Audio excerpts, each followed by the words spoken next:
appreciate you coming down again for the what is it? The third time now? Third time lucky. That is the saying, isn't it? Third time lucky. Yeah, literally. But every time it's improved, so that's all right. Yeah, that's the point. And more to talk about. Yeah, 100%. And I think that was the main point of it as well. We've done some pilot episodes, of course, in the other room. Found this room and just thought, why are we doing this? Let's upgrade the whole thing. Yeah. So again, thanks for coming down. What we're going to do is just have a quick chat today about your journey that I like to think has been benefited by the sales career that you had at the start. But what I want to do is go all the way back to the start of the music. We could go back further than that, but then it might change to a different podcast. So we'll start with the music. So if you could tell the people listening, like how did you get into music from the first place, and then we'll just go from there. To be honest, I think it's like everything I do, and it started in the music. Like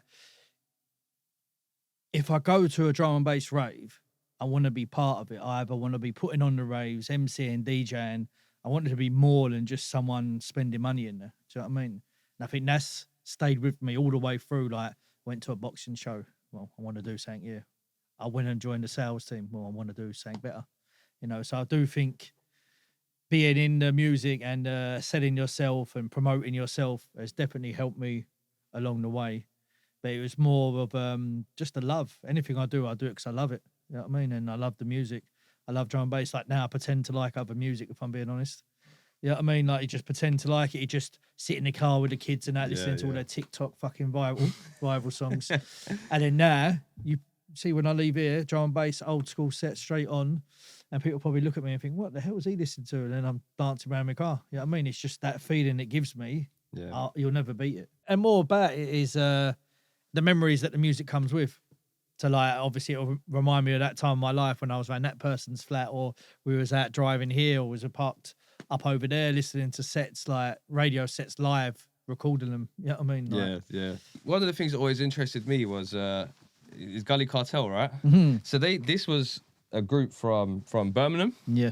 And it always baffled me that at that time as well, especially in music, like the internet hadn't really progressed into what it is today. Like how did that come around? How did you meet them? Obviously being from Essex and them guys being from Birmingham. MySpace, obviously we used to kill MySpace back in the day. Plays, mate, was viral before viral was a thing. And they made a competition. They wanted to put an MC competition out there. And I entered it, and I entered 3 competitions that week, and I won all 3 of them, funny enough, yeah. And it was just the thing at the time was competitions had to get people, had to get a rave filled up for free with 10 MCs or a competition, they're coming to win. So that's clever from the promoter, but yeah, I actually won a competition in Peterborough, live, and got to MC with Logan D and Nicky Black Market. And then I won a competition online, like sending a set in, and then the Gully Cartel one. And I said, listen, you want to listen to Manic as well? And then they brought Manic up there with me. Oh, shit, yeah. And then the competition winner set was actually in Custard Factory. And while I was on stage, the rave got shut up. Yeah. Oh, no way. And then I had to come off the set. It's funny, I performed in there a couple of times. It was more peaceful when I was up there. Like, yeah, no, which is funny crazy. because I was doing grime stuff there. Yeah, it was the grime. Was it? Grime Arena, yeah. Yeah. Do you know what I was about to tell? I was about to say that I'd done a grime event there, and it was more peaceful. So it was probably the drum and bass. But yeah, all right, I'll take that one. It was back. Your lot, mate.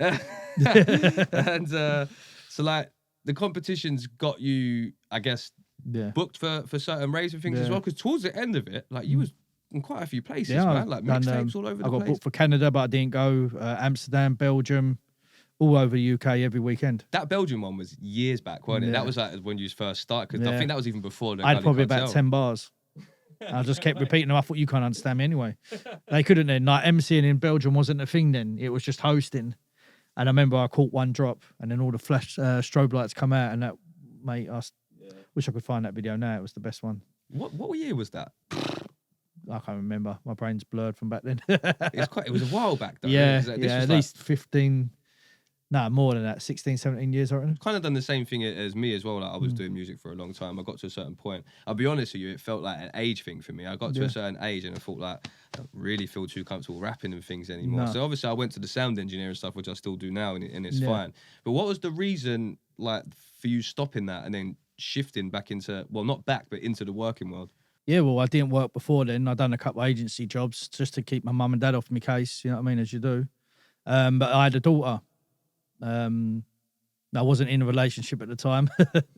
So obviously it's back then everything was a battle and it was hard. You know what I mean? So me emceeing in Birmingham every weekend all over the country and then coming back at 6, 7 a.m. in the morning, no sleep. I don't drink in that. You know what I mean? It was just sober vibes. And then having to have the kid 9 till 5 just on a Saturday for like a month. I was like, I need to give this kid everything. You know what I mean? So yeah, I come away from that life, and people say lifestyle, that people associate drum and bass with drugs and shit like that. For me, it was music. You know what I mean? It was obviously when I was younger, I was getting about the raves and all that, but as soon as I was professional in it, then that was it. All that went out the window. I wouldn't even drink because I actually had X-Man on a birthday set and I was drunk and I was screaming, thinking I was terrorising it, but I weren't when I listened back. You know what I mean? It was embarrassing. In the rave, I sound good, but on the tape pack, I sounded awful. A lot of them raves, they never had monitor speakers. No. So all the speakers are facing out into the crowd. So you think you're doing all right. Yeah, you can't fucking hear yourself. No. So that's happened to me a few times. Again, I Sore was a little throats, bit yeah. tipsy in that. And I don't have the most, people probably listening now, like, I don't have the most deepest voice. I've got quite a soft voice. And when I'm standing next to like Funster and people like that who had that bellowing, deep, giant voice, I just sounded like a little girl, mate. So I ended up shouting, getting louder and louder. And the louder I got, the weaker my voice got. And I just thought, you know what? I prefer studio, man. Yeah, no, I sound... I prefer being in a rave. I was a rave MC, catchy rhymes and hitting the drop, you know what I mean? Whereas you're quite lyrical, so I'd prefer you in the studio, you know what I mean? So how old was you when you stopped doing that? And how old was you when you actually got like your first job? 24. Around 24, yeah. So I come out of music. What was the Olympics? 2012, was it? Yeah, 2012. Yes, I thought the world was going around. Yeah, so I come out of there straight into... I think I'd done like 17 days straight at the Olympics doing security on really good money as well. Yeah, like, and then earning that money, the courts found out about it and had to pay for my court case with the daughter. So it took it all away, but it taught me, like, listen, you've gone, that's me. Very good at doing nothing and I'm very good at doing everything, you know. I was that type of person. Like, if I'm single, trust me, I'm single. You know what I mean? But if I'm in a relationship, I'm in a relationship, you know what I mean? I'm locked off, you know what I mean? And that's the same with work life and parent, whatever, you know what I mean? And yeah, I realised that I've got to be a better person, you know? I wasn't a horrible person, but I knew I had to work, drive, so I didn't drive then either, you know what I mean? So I had to do everything that a dad was meant to do and I had to go and be Big Papa. To be more of a normal citizen. Because although that we all thought we were probably normalish growing up, when you look back on it now, it's like, what the fuck? Mate, I went to drum and bass rave probably about 6 months ago. Daytime rave, so I couldn't do the evenings. You know what I mean? The daytime ones. Yeah, that was good. It was really good. I loved the music, loved being around. I'm looking at people and everyone's like, what are you doing in here? I said the same as you, but sober. You know what I mean? They was messy. But I realised that I thought, like, yeah, like the stereotype drum and bass is right. 100%. So then you went from, so you've done the security at the Olympics. Yeah. You've done a little bit more security stuff after that as well. Like in shopping centres. Oh, yeah, CCTV, Dagenham, Blue Water. Yeah, all over really. But to be fair, like, yeah, Dagenham was rough, mate. Chasing people and that. But it weren't really me. Like, I have to be honest with you. But everywhere I went, everyone thought I was the boss straight away. I was like, I ain't got a clue what I'm doing. Teach me and I'll do it. You know what I mean? And then I was picking up quick. People's skills are good. Talking to like a hood rat, talking to a thief, talking to a crackhead, talking to a geezer who had no nose. You know what I mean? Like on the radio, it's called November for no nose. You know what I mean? And speaking to all these people, and when they walked through the centre, they all waved at me. Like, what? Who does that? You know what I mean? And I think that was the people skills coming into life, the sales. You know what I mean? And then tough when you need to be, fair when you need to be. I think that's my biggest asset. You know what I mean? But then I met another woman, had a baby with her, and her brother owned a scaffold company, who's still my very good friend to this day. And it was like, come work for me. We'll start at 6, but you'll be home by 3 o'clock. I was like, you know what? Yeah, I could do that. I could do the school run, and then I got 3 o'clock at night to when the baby goes to bed. Like, it's better for me than doing the 12-hour stints. You either don't see the baby in the morning or don't see her at night.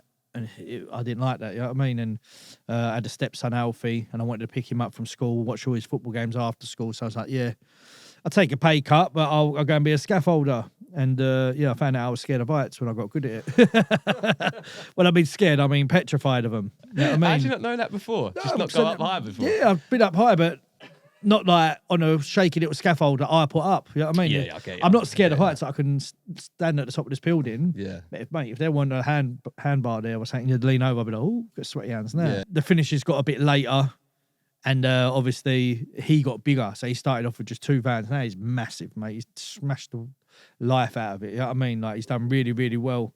Yeah, so obviously I split up with the missus.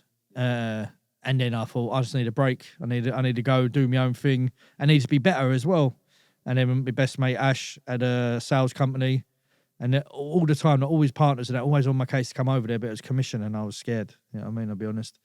Like having 2-3 kids, commission based only, had to then run and save for a house. You know what I mean? Like build up from not a penny in my bank to like rock bottom, bills, debts, kids, CSA payments now have doubled. You know what I mean? Like to go through all that, I thought, well, let's just hit it hard. You know what I mean? And then my first meeting I had in sales, I made the same money in that one meeting than I did in a month in scaffolding. In the first one meeting. Jesus Christ. Yeah, I smashed it. But that deal cancelled and taught me life in sales. You know what I mean? That is sales all over. That is Yeah. mad. It's mad, isn't it? I had 3 days training. And I never, listen, since I left school, I never read a book. You know what I mean? Never read a book, never done revision, never needed to. I was on stupid little things, you know what I mean?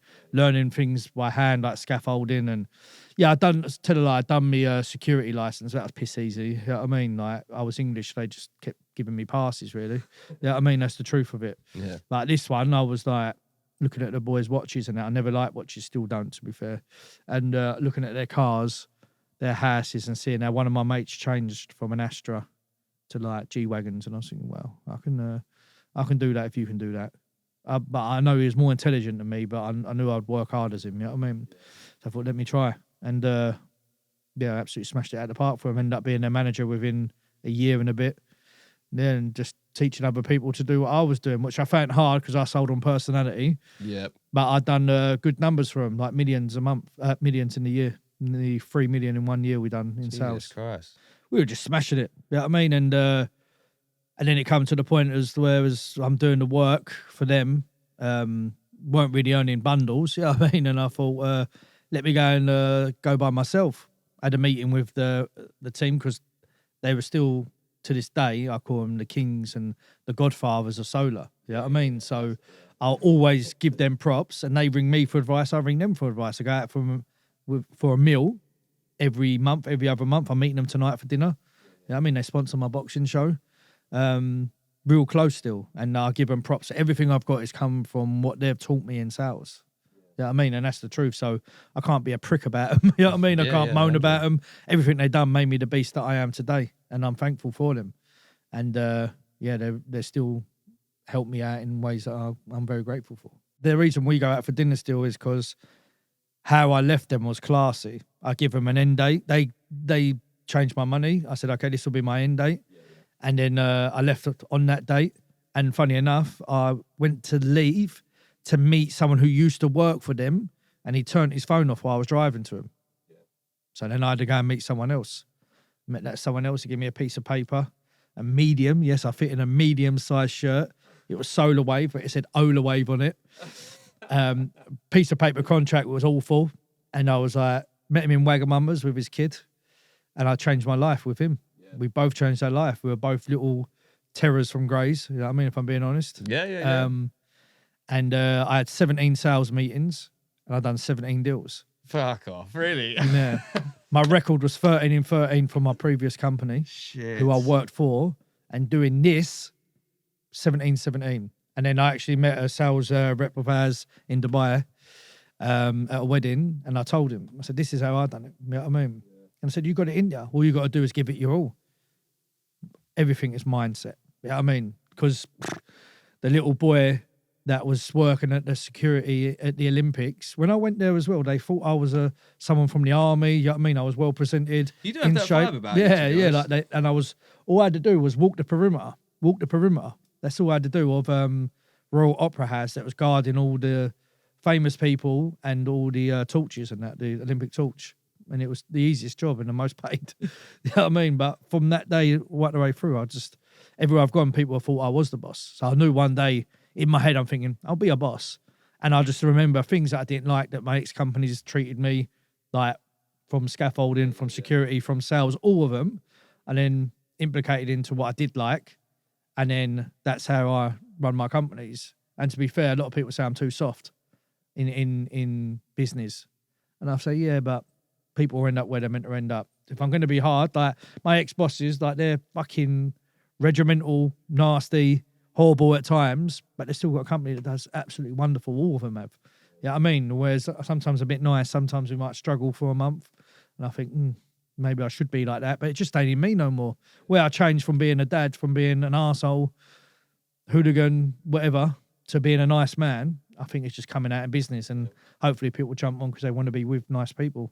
I feel like it's good to be in a place where there's multiple people with different characters, like someone like you, and then also someone like what your previous bosses were like. Yeah. I think that's Good the cop, bad perfect cop. balance. That's it. Literally. Yeah. It's just it's all about the balance, as I like to say. And so when you went and started up Solar Wave, how long before that started growing? Oh, no, straight away. Like I said, done 17 leads, 17 deals. And I was like, right, you make an office and I'll make a sales reps. You know what I mean? So you control that 50%, I'll control this 50%. Yeah, and it just grew weekly. Lucky enough, we found Nakai. Nakai then run the office. He's someone that see the growth and see the cars, watches, and that's Ade's side of it. You know what I mean? And then you see like me with the properties and the houses. And that side of it, and he realised, these guys, if I give them 100%, like, I'm going to be next to him, and he did, and he's next to me. And I make sure that he's doing the right things, you know what I mean, like improving his life, his health. We try and like life coach him and bring him with us, because I felt like that's something that I never got from any other boss. It was just like, you're there, and that's what you're doing. And I always felt like, I want to be what you're doing, though. You know what I mean? And I always felt like, if they give me that advice and that help and open up a floor for me, they'd have still owned me. I would never have left them. I'm so loyal. So I think that's what I need to do with him. So he's opened up companies with our umbrella. He's 33% of, you know what I mean? And we're just trying to grow it fully. But it grew quick. Like when I mean quick, to the same level as my ex-bosses were. Yeah, like in the first year. You know what I mean? And it stayed quite consistent. You were in because when I even come work with you guys for a little bit, didn't I? Good. You should have stayed. I quite enjoyed it, to be honest. That's good. I'll be honest with you, that actually kind of led me back. I'd been doing music for so long before that, and that music business. Music and sales and this type of sales that were just hired Tommy Tucker. You know what I mean? But my hardest thing is I don't like going up to people and approaching them now. I'm so laid back. I just chill. People probably think I'm moody, but I'm not. You know what I mean? I'm just not out there like inboxing. I should be, like, I see a boxer in the swimming pool in Dubai. I should have said hello to him. We both got each other on Instagram. But I was with my family as with beers. We looked like, but I should have gone and said hello. Yeah, I mean, but I didn't. I'm like that. But I should have. And then now I'm kicking myself. But I suppose it's maybe a bit of social anxiety and overthinking, whereas most people would have said, hey, and just gone straight over there. Whereas me, I thought about the approach about 20 times in my head. Like it's a sales pitch or something. You know what I mean? Well, I didn't need to. He's never going to be on my show. He's too good. But we know each other. But only online. So it would have been nice to meet him and beat him at basketball, because he was playing basketball. I knew I was better than him. It's funny you say that as well, because I've been like that over the years, but more with music. Like when I've been in events and I've seen Starstruck people as well, isn't it? Yeah, and I'm just like, for me, it's like I feel like I don't want to come across like a beg. Yeah. So that's the thing. Like, how do I approach someone? Like, I let them approach I'm a rapper me. as well. I'm the same with women, though. You know what I mean? I don't even chase them. You know what I mean? I never used to. My wife, I've chased. I'll give her that. So that means she's special. You know what I mean? But the rest, I never DM first. I only reply to people. You know what I mean?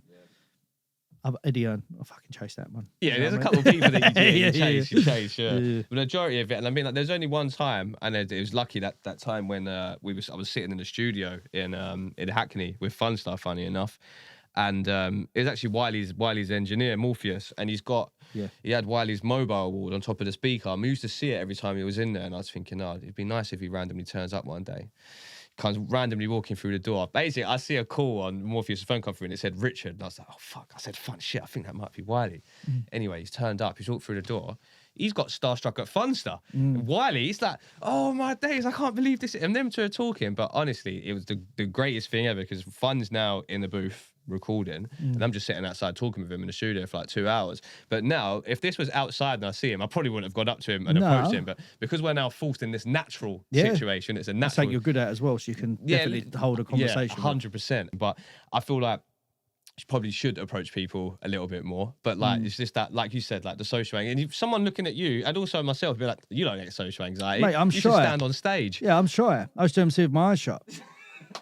So I didn't see people. I open up, see them looking at me, I'm like, fuck, what are you looking at? You know what I mean? I get angry with them. You know what I mean? But yeah, I'm shy. That's and funny people don't shit. know that. You know what I mean? Yeah. But I'm very shy. I see it with my daughter. I was in Dubai with my daughter and she was sitting by herself a lot. And I went to sit next to her. I said, you're not doing anything wrong.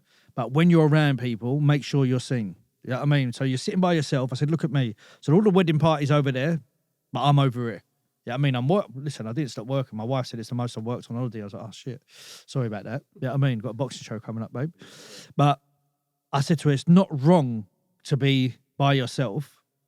I said, it making me sad, so I wanted to see you get back amongst it and that. But I said, but watch what I do. So I'm by myself, but when I'm there, everyone around me laughing. I make sure that they feel my presence, explain to them, sorry about that, I'm working and that. Or you can go up to people, make them laugh, interact with them, and then just go, I'm going back to chill now, see you later. I mean, just put yourself out there a bit. So I don't want her to be like me in that, but unfortunately, where she don't live with me, I ain't got long to train her. You know what I mean? So it's hard, very hard. So we went from Solar Wave. You had started up a couple other businesses as well, like some door things. And to be honest, I would like to talk about them. I don't really have too much time, so I want to focus on. People probably going to see this and probably think, oh, always winning. It's not always winning. There's been 2 companies that are lost. You know what I mean? That had to get collapsed and closed down, but you got to try. Yeah, I mean, if you don't try, you won't end up where you need to be. And yeah, the door company, a recruitment company, I just fell to shit. And to be honest with you, the main thing I learned is who you start them with. Yeah, I mean, and be involved in them. I thought, I got a bit of money, invest in that. Go on, mate, you're good at your job. Let's do well together, and it don't work. You know what I mean? You have to be there, setting it up with them, but it's lesson learned. And listen, I made the money back. You know what I mean? So it doesn't really bother me. My house got all new windows and doors, so it doesn't bother me. And the other side of it, I made my money back again. You know what I mean? So yeah, it happens. You know what I mean? But you ain't always going to win. Yeah, I mean, people on your podcast need to tell you about the losses, I think, because someone watching him, he's just one of them people that give it a go and he got lucky and he's worked hard and he's won, he's lucky. I've done that and lost 60 grand. Yeah, sweet, mate. I've lost that probably 4 times over. Yeah, you know what I mean? No, yeah, literally. But you just keep going. You know what I mean? What would you, if you was to do that again, what would you do different? I'd have bought a house rather than invested in them. Because I always thought, I'm going to get a house because that's my thing. I like to buy properties just for the future. It's just the way your brain's been taught by my mum and dad to get a property, you know what I mean? But realistically, if you start a business, you could buy a property every year with that property investment anyway. So you can buy 10 in 10 years rather than 1. You know what I mean? So, yeah, no, I probably would have done it. I still would have done it because it made me learn. So I wouldn't have changed anything other than maybe being a bit more hands-on, being in the offices and, yeah. But I don't regret it. You know what I mean? I don't regret it. It made me who I am. You start realising with things like that as well, not everyone's got the same drive as you. And not everything works. Yeah. And you've got to be lucky in sales, in business as well. It is a little bit of luck. You've got to be positive and you've got to be around it. I weren't around it. I invested and carried on with my renewable energy company and I invested in other companies and they didn't work. But that's fine. You know what I mean? Because the other ones were working and they were covering the losses anyway. So it didn't really feel to me like a loss because I'm a weirdo. If I have 5 companies, 4 of them are losing, but the one that's winning is doing better than the other 4, then that's fine, isn't it? Because you're still winning. Yeah, as long as you're still up. But other people will be like, no, that's losing. No, how can you accept that? I said, yeah, it'll win. One day it'll win. And unfortunately, this didn't turn around and didn't start winning. So I had to cut ties. You know what I mean? It happens. I remember seeing you posting stuff on Instagram a way back. And I feel like it started as, I can't remember what it was now. There was another name before Top Tier, weren't there? I swear there was. Let's Go. That was it. Yeah. So I see that. I see Let's Go Management. Then I see you for the first time ever studying for things and doing tests and passing. You was doing that shit for like a year, 2 years. Yeah. And then obviously what's led on to now the Top Tier boxing promotion, the inline, the management that you're doing. Yeah. Which again we're gonna lead on to that. But how did that all start?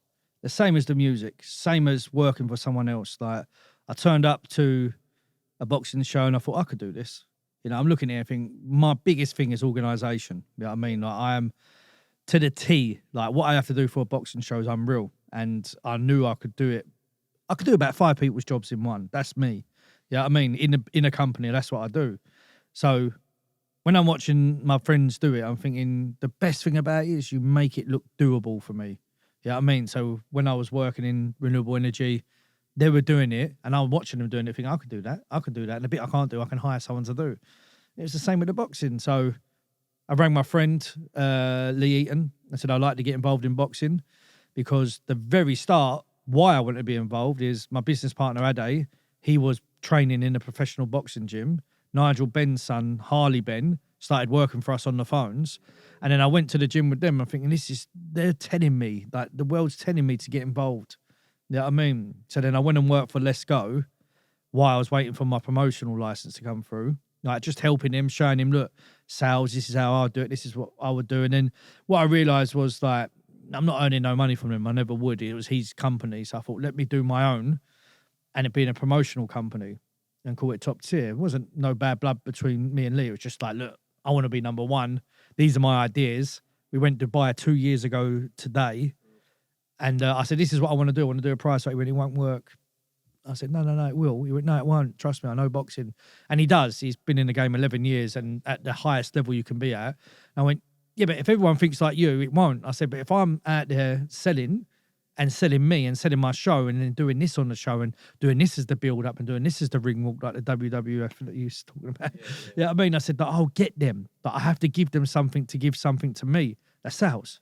And he was like, no. I said, all right, well, I'll do it and call it Top Tier and you'll see. And then I done 2 shows and he texted me and went, yeah, you was right, weren't you? I was like, yeah. But he was right because I've not made no money. Yeah, you know what I mean? Like I'm in a massive, massive loss from boxing. That I wouldn't even want to say the amount because my wife would divorce me. Like straight. But I am definitely where I need to be right now. So within that 2 years, like that photo from there where a girl from Let's Go called Nina Hughes, or a woman, sorry, won a world title in Dubai. You know what I mean? That was quick as well. I remember you started working for them, and then I swear to God, like 3-4 months later, you're standing next to a fucking world championship. And then my post said, it just got shared today, and I read it on the way here, so it's weird anyway how things like that happen, isn't it? But if you give something your all, who knows where you'll end up? Yeah, man. You know what I mean? And I was from Civic Hall. Nina was fighting for the Commonwealth at Civic Hall, and she couldn't sell enough tickets. So then I sponsored her. I got Pearl Scopes to sponsor her, and then the fight went on. From that fight, she got the world title shot. But my first involvement with Let's Go was she won't get no interviews in that. So I was like, well, I'm management. That's my job. Come on, let me do it. I got someone to interview her. 3 people watched the video. 3 people. One of them was the world title holder, Jamie Mitchell. And Jamie wrote, I'm going to snap your neck on it. So we just screenshot it and sent it around to all the big media channels and they jumped on it. And then she won a fight in Dubai. Didn't get paid a lot of money, I don't think, for it. But the winner got a free fight deal with Matchroom, Eddie Hearn. And she won it. Yeah. So she got signed by them from that. That was the end to boxing. Just seeing it's doable. You know what I mean? Like, listen, first time we went studio. Yeah. And then you come out and you think, I've just made a song. How easy is it to make a fucking song? Be honest. You know what I mean? Yeah, it's not that if you've got someone like you there, and then I can come in and write some lyrics in that, I can make a song. Yeah, quick. Yeah. And you think, oh, I thought famous people can do that. And then your world and your brain starts opening up when you're around people that show you it's easy. Yeah, I mean, anything is easy as long as you put your mind to it and give it your all. And then when you're around Lee Eaton, he shows you it's easy. Very good people skills. Very good at putting people together. He's so much better than what he looks. You know what I mean? Because he looks like, he's got his ADHD, it runs wild and that. He is, top quality. You know what I mean? And being around him, you show, I can do that. I can't do that side what you do. I'm not really a guy that approaches everyone, puts their arm around them and go, we need this, this, and this. You know what I mean? I'm more strategic where he's just bang. He's mustard. You know what I mean? And being around him, it showed me it was doable. But I was like, I've got to do it for myself. And he's right, because what he was saying doesn't work financially. But I know the long game, like I said, if 4 companies are losing, but 1's still winning, that company is still paying for the other 4, so I'm cool. But realistically, the boxing needs to start winning next year or breaking even, you know what I mean, for me to carry on doing it. And now it's with DAZN, but it's not on a promotional deal. So the aim for next year really is to get them in, you know what I mean?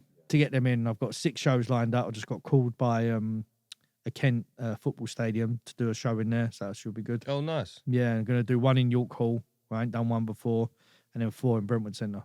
So, yeah, it's going to go from top tier to topper tier. And the thing is, I'm like most businesses like this, they ain't turning profits for like 3-5 years. No, anyway, and this is like the 2 little losses that I've taken in recruitment and a door company.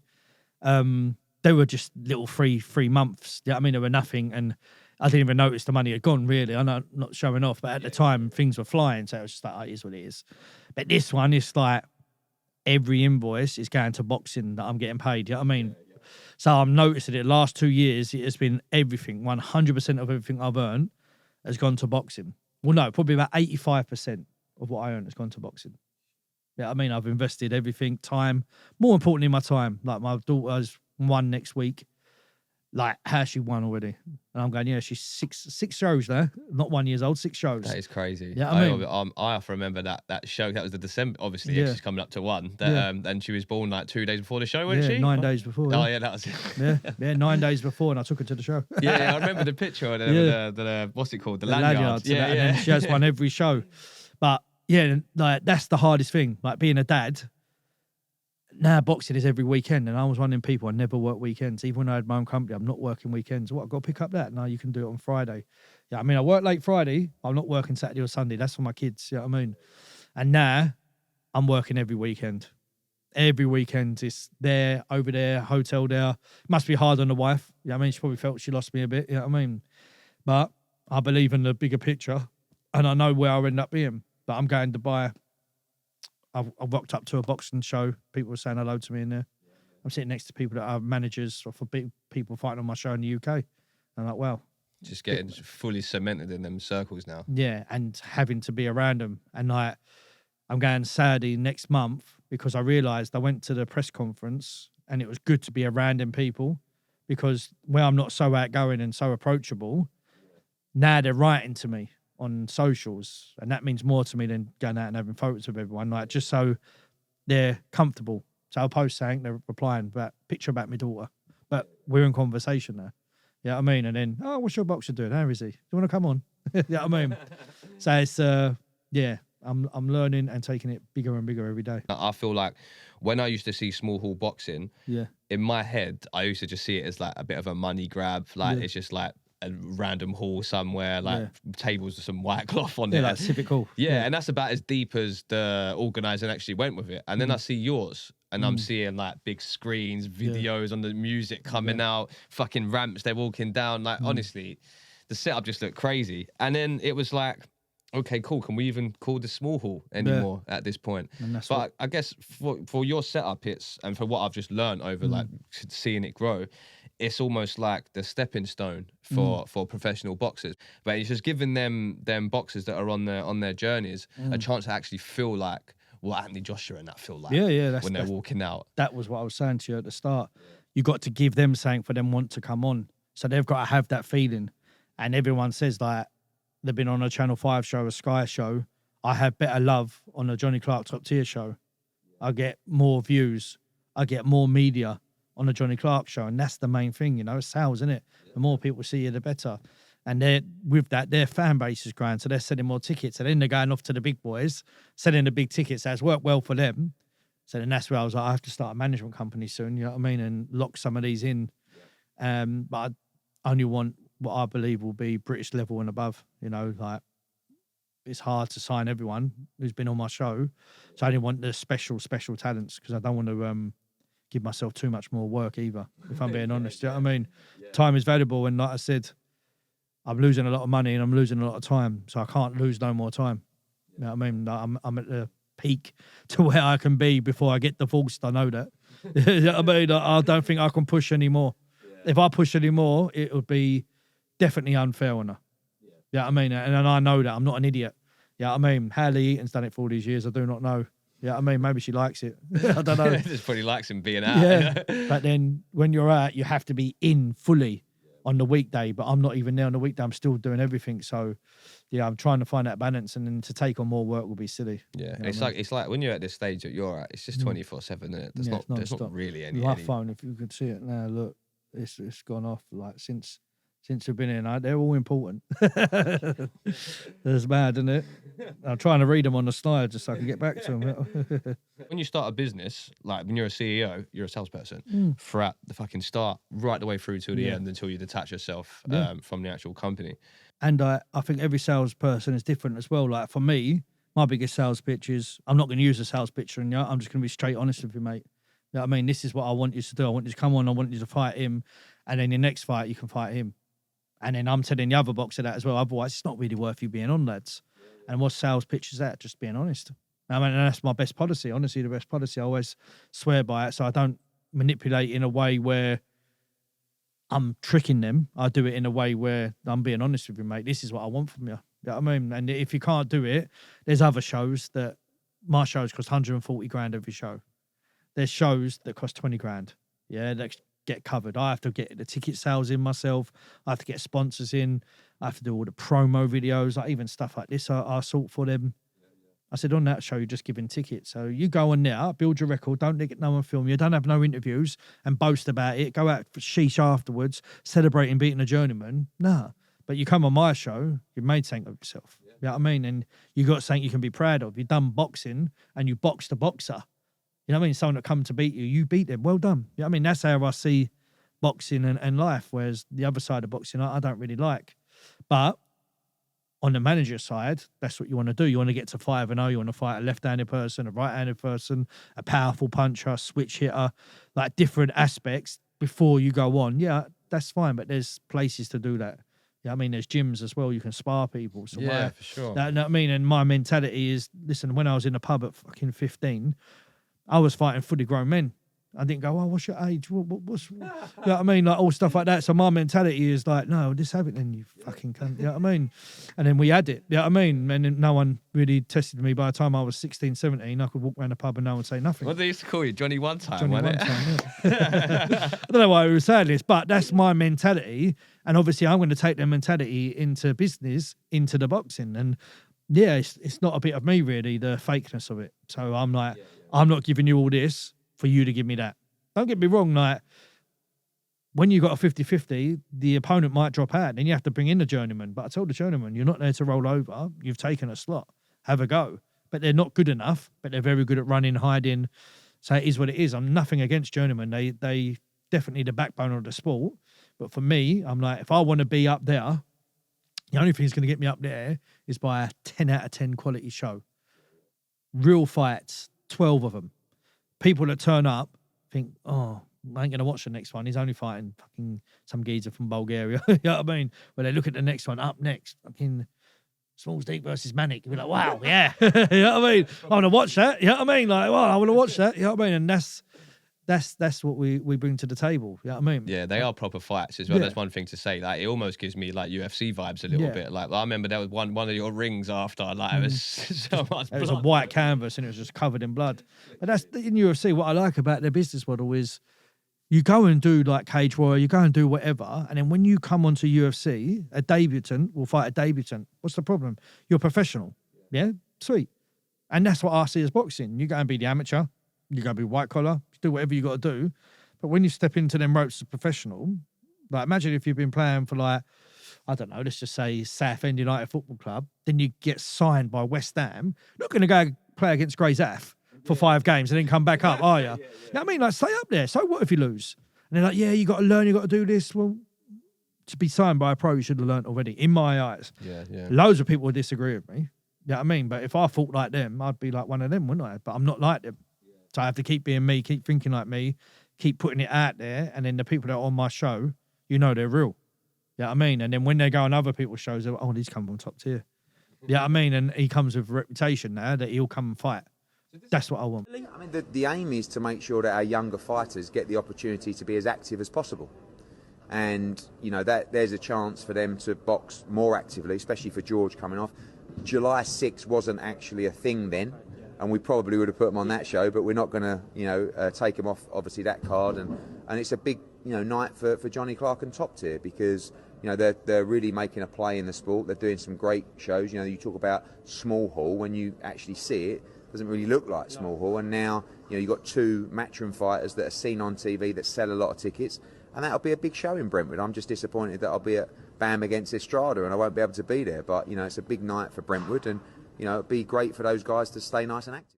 That ain't the only one. Like, he was on TalkSport, and you got to imagine, like, I promote the hell out of my show. Like, I put thousands into it.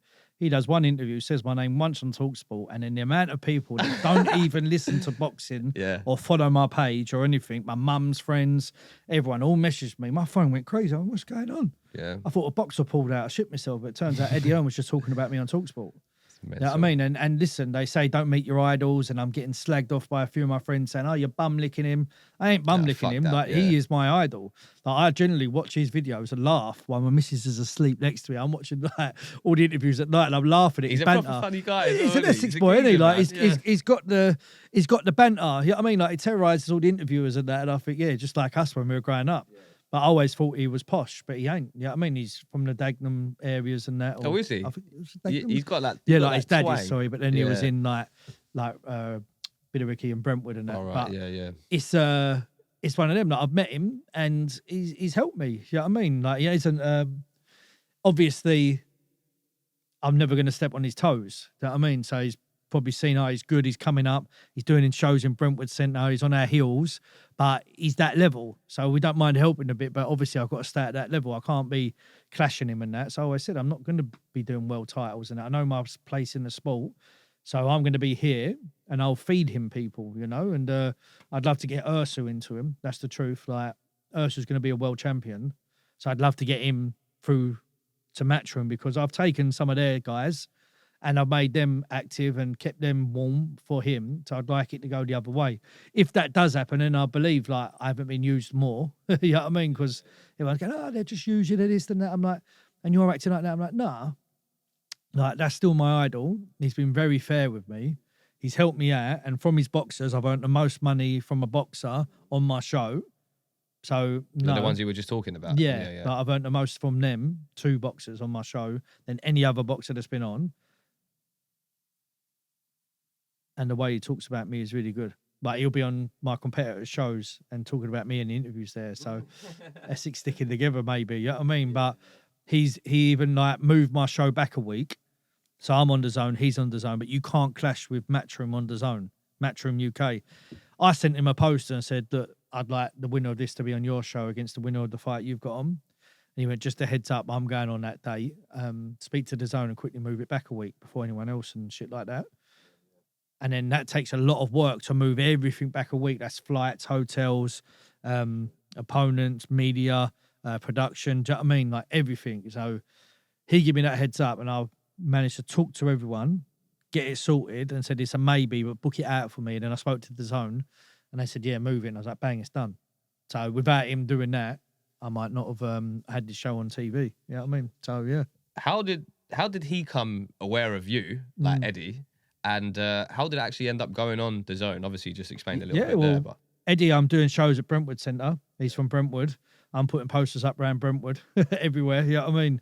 Doing what you should be doing. And yeah, then I went to, Lee Eaton needed a lift to Matchroom because he lives in Ipswich and he got a train down. So I took him there. And he went, get a chair, Johnny. I was like, oh, shit, he knows my name. You know what I mean? I was like, he knows my name.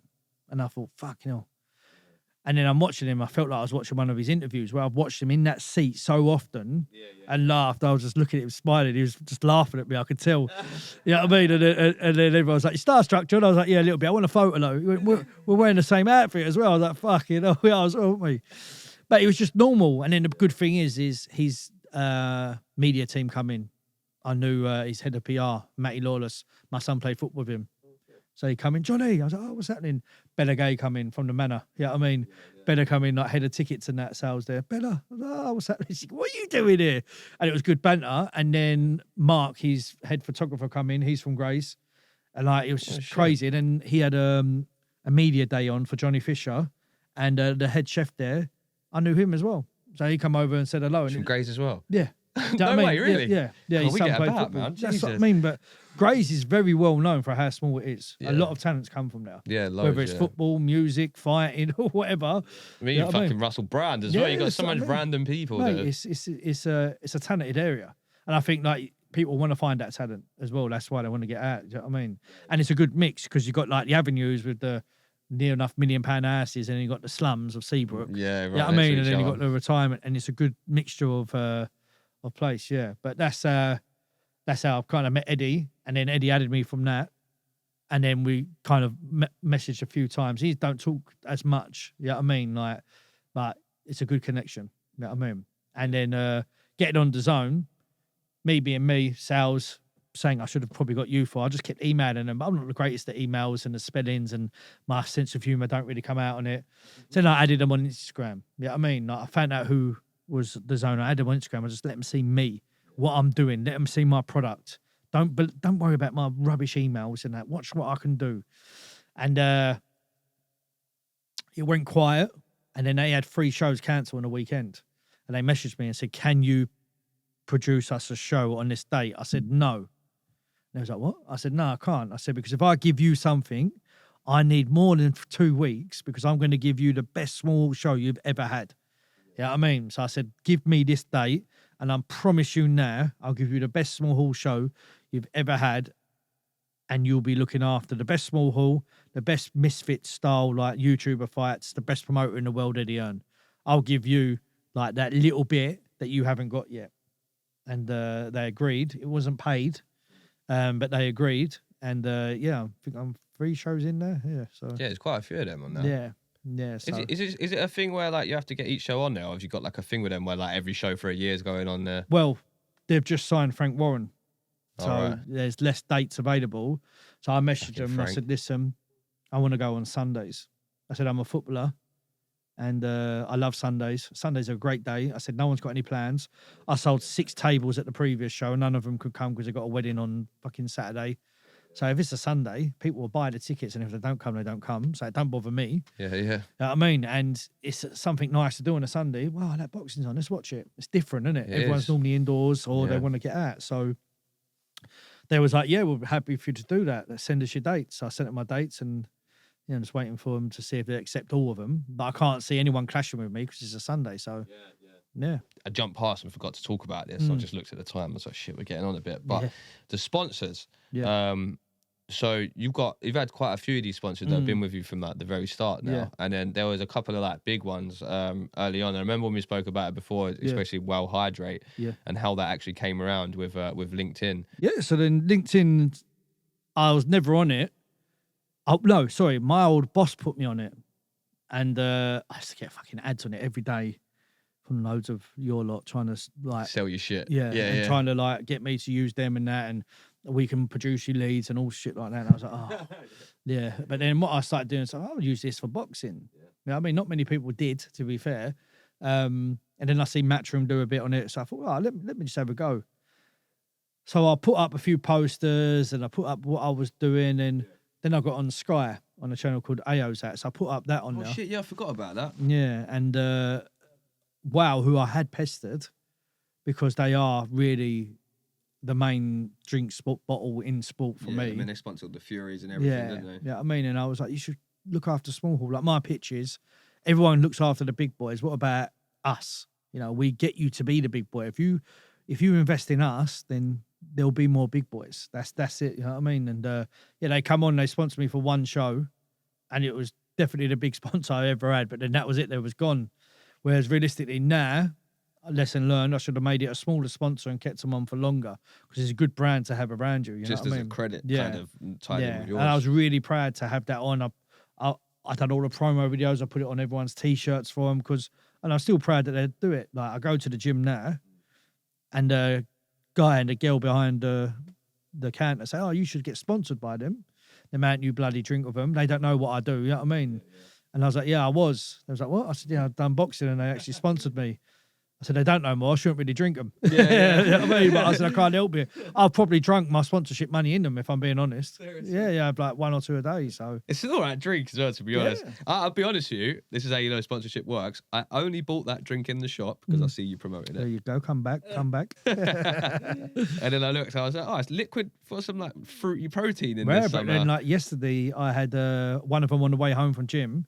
Then when I come home, I normally eat a lunch, but I couldn't eat it because I was full up from the drink. So they do different things, you know what I mean? Sponsor him. Sponsor me. Fuckers. Jake, where are you, mate? But then it comes back to like all the local companies sponsoring me, getting behind me, buying tables, and they're believing in me. Like, and it's people that you've done it, you know what I mean? You've done it. It's people that I never thought would do it as well. Couple I would, like my old bosses, you know what I mean? But then you got his brother who does the same business. He's come on board, you know. And then I met Buy Insulation and Logistics, Smart Logistics, sorry. Oh, cut that one out. They've come on and they've only met me through boxing and they're the only ones and they've absolutely smashed it out the park for me. They've given me a nice sum of money and they've looked up. In fact, I should be meeting them tomorrow to pick up some more. And they've backed me and they believed in me. They talked to me. They helped me with problems. Do you know what I mean? And I don't even know these. You know what I mean? Yeah, at the end of the show, the only people standing there are Smart Logistics and My Insulation to have photos of me in the ring around their logos. So I've got them a little frame made up with a boxing gloves in it with a photo of me and them saying, thanks for always being in my corner. And boxing's got a corner and we're standing in it. You know what I mean? People skills again, People man. skills and just showing appreciation, mate. You know what I mean? Because without them, I've lost a lot of money, but I'd have lost probably... Even more. without the sponsors, probably, let's say, £250,000 more I would have lost. Fuck. Yeah. You know what I mean? That's mental, man. And again, now, like for anyone wondering why people see these sports brands and sports events with so many fucking sponsors, now you know why. Doesn't make sense. It doesn't. Boxing and business does not make sense. Like the boxers on my show, everyone thinks, oh, professional boxer must earn loads of money. Nah, they lose or break even. And it's the same for my show. My show just loses money. You know what I mean? That's the end of it. But the bigger picture is, I know I'll be a millionaire from just boxing. You know what I mean? 100%. No doubt in that. Otherwise, I'd leave now and be a great dad. You know what I mean? But at the moment, in all fairness, I feel like I'm a shit dad. But Doesn't seem like that from the outside. No. Like one of my mates has got me saved in his phone as babysitter. But in me, I feel like I could do a lot more. Do you know what I mean? But I know that boxing is also my baby, and I'm going to grow that as well. So I've got to do both. About 5 minutes. So I just wanted to just quickly elaborate on Ursu. I just see the little comments he has to other boxers. I love it. That's my type of energy. It's nasty. Yeah, he's great. He's a scary looking motherfucker as well. He is just one of them people that when you're next to, you believe in him even more. And I'd never been next to him for so long as I was a month ago, and it was perfect for me. So when I leave here, I'm going to pick up his boxing kit. Like, I just want to do good by him because I believe in him, and I believe that if the right people get to see him, then he'll go very far. And I've pushed him as much as I can. The next thing for me to do would be invest in him and get a massive belt for him, which I'm probably going to have to do. I might have to put it on a hall where it's a bit cheaper and not do so much promotion on it and just put all the money into him, you know, just so I don't lose much more money. But he's amazing. Yeah. And then the very, very last thing, if you was to give, and again, this might sound a bit corny because it's one of them questions, but if you was to give advice to your younger self, it can be about anything. What would it be? No, to be fair, I think I've ended up where I've needed to end up as well. Like, don't get me wrong, when I was 13 to 21, probably the nastiest little fucker you've ever met.